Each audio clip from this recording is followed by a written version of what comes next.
Hey guys, how's it going? Welcome back to another Sniper Elite video on the channel, a guide where we will be going over basic gameplay and tips on how a new player can become good at playing the survival mode solo. If you're just getting into this game and favor this game mode over all the others, then this video is for you. In case you didn't know about what this mode is, it's a mode where 1 to 4 players are given the task of defending 4 command posts from waves of German soldiers of different varieties. There are 3 waves per command post, and the waves increase in difficulty as you progress, and there are 12 waves total.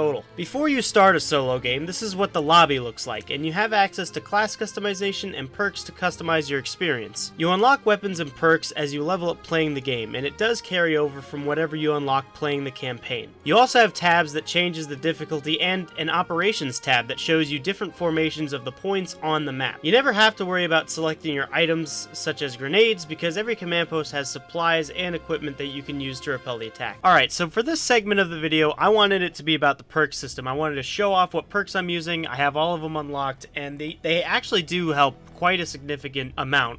Now, if you go over to the body tree here, you'll notice that on this right side here, this is what gives you the health boosts. This is the tree that gives you the health boost, the body tree. You start off with a default 4 bars, and then as you unlock the skill points and upgrade these 2, you get up to 6 health points. Over here in the equipment one, the equipment is actually pretty useful as well because it lets you carry more traps. When you have all this maxed out, you carry 3 shoe mines, 3 teller mines, 3 bandages, and 2 med kits. And you also have something for the pistol ammo up here and something for when you customize your loadouts. But if you're not using loadouts, you don't really have to go for those. You could just be using a generic rifle and it's fine. And then this side also increases the carry limit for grenades and TNT, so that is useful. So I would definitely say this inner ring right here to go for first in the equipment tree. Now for the combat tree, this is the bread and butter, okay? So this is the one that gets you back in the fight. This is the sort of last man standing where you don't actually die,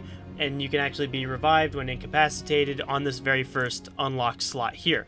And then as you go around here, you could see drastically reducing shaking from getting shot, scope tagging enemies when they shoot you. And then on this one specifically up here, these 2 are designed for this first one. So over here you can use secondary weapons while incapacitated. While it's healing you, you can use your submachine gun. And on this top one, you could choose to use 3 bandages instead of giving up a med kit, because when you heal, it does not heal all of your health. When you're incapacitated and you get back up, it does not heal or restore all of your health. So not only do you have to get up from being incapacitated, but you also have to restore your health. But it's good to have this in case you do have all your bandages to where you can get back up, and then you can use the med kit to heal all your health back. Once you're actually in the match, you're given a 30-second preparation time before the wave starts. This gives you time to collect your supplies and traps from the crates and set them up. But keep in mind that not every match is the same. Each wave can have the enemy spawn from different directions, so place your traps in spots you think will be overrun the easiest. Maybe a doorway you can't cover, or some spots in the zone that are too open for you to be able to cover correctly. Maybe even on roads in case a vehicle shows up. The equipment you can use includes grenades, teller mines, TNT, and shoe mines, and for vehicles you have satchel charges and Panzerfaust rockets, but of course not forgetting the anti-tank rifle. So let's talk about the kind of enemies you're going to be running into. First up are the basic Wehrmacht soldiers. As you could expect, these are the cream of the enemy forces. They are the first enemy you encounter, and they come packing either an MP40, a Kar 98 rifle, or a Gewehr rifle. And they also carry the Model D sidearm when injured. Occasionally, depending on the map that you play, you'll run into 1 or 2 soldiers carrying a Panzerfaust rocket that they'll use against you. But the game actually warns you that a rocket is targeting you with this sound. These soldiers can be melee killed and will employ the strategy of surrounding you, and if they have MP40s or Gewehrs, they can overwhelm you pretty easily. Following right behind are the Jaeger troops, which are soldiers that take more damage. They can't be melee killed, and they carry customized Gewehr rifles and STG-44s. They can be incapacitated by traps as well as the normal soldiers can, and they tend to spawn in on waves 4 and up. As you get into the higher rounds, you'll start spotting Jaeger troops with MG42 large machine guns, and once you kill them, you can grab that, and using this thing is so much fun and helps clear a wave much faster. Also, you got 100 rounds in the machine gun as long as you get one that hasn't been fired yet. So look out for those, they help.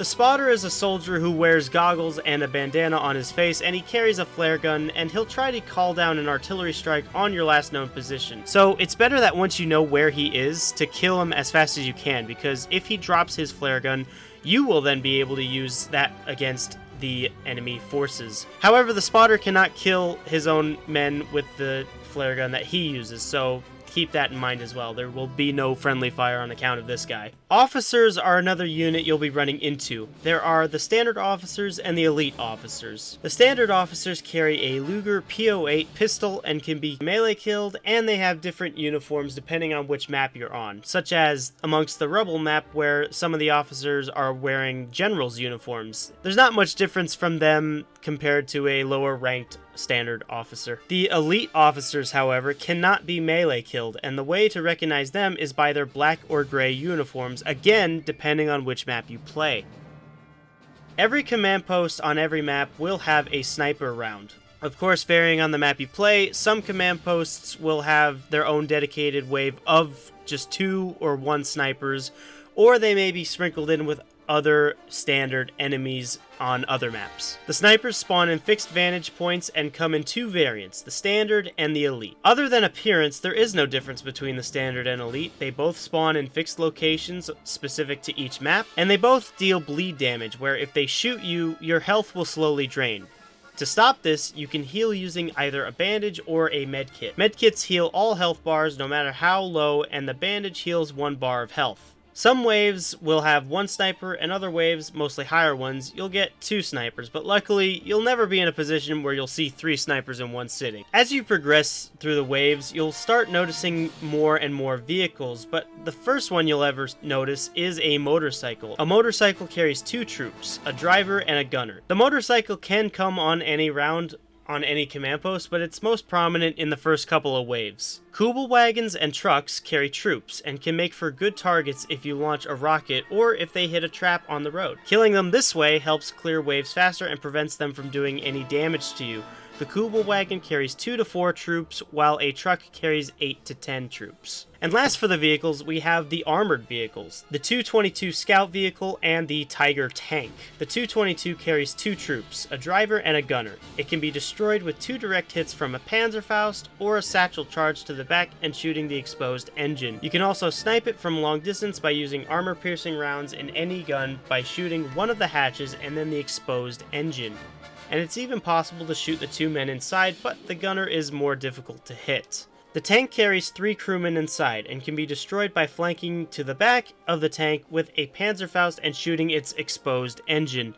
And honestly, that's the easiest way to do it, as the satchel charge takes more time and you can't place the charge if a vehicle is moving. But it's also possible to shoot the tank exhausts, but it takes more time to. Also with this vehicle, you can try using the anti-tank rifle to snipe the back of the tank where the engine block is. Or you could just use your normal rifle with armor-piercing rounds to have the same effect. So now that we're done talking about the kind of enemies you'll be fighting, here are some standard tips and information that might not be directly known at first. If you have traps that don't get used and you move to another command post, they will not despawn, which means you'll still have a chance to use them because troops will sometimes spawn in a certain area. And I've had it happen where they were at previous zones and they got killed by old traps I put down. However, if you die and restart the wave, the traps will be gone. The same thing will happen with your high score. If you survive the whole game, your score will be somewhere in the high 10,000s, but if you die and restart the wave at any round, your score will be reset. When defending a zone, enemies are able to take a zone even if you stand inside of it. So if one enemy is in at the same time you are, it will not contest, it'll just give it to the enemy. So if one enemy is in the zone at the same time you are, it will not contest it for you, it'll just give it to the enemy, so kill them as quick as possible. When a zone is completely captured, it will not end the game. However, it will prevent you from resupplying from the zone for however many waves are left for that zone. Also, you get bonus score if you manage to keep enemies out of the zone. When you're fighting a wave and you get 5 enemies left, the game will highlight them for you, so it's easier to find and kill them to progress. Booby trapping enemies can offer some help. There isn't too much difference between trapping bodies or just the ground, except that you can booby trap with hand grenades and TNT blocks. TNT can be thrown, but you have to shoot it or have it set on a timer to go off. But trapping an enemy with TNT means that it will go off instantly, so if you're looking for an alternate use for your throwables, then try this simple trick. Hey guys, I really appreciate you taking the time to watch this video. If any of this helped you, then leave a like on this video. If you're an experienced player and have any advice that I didn't cover, then comment it down below. And, I hope you guys take care of yourselves. Thanks for watching.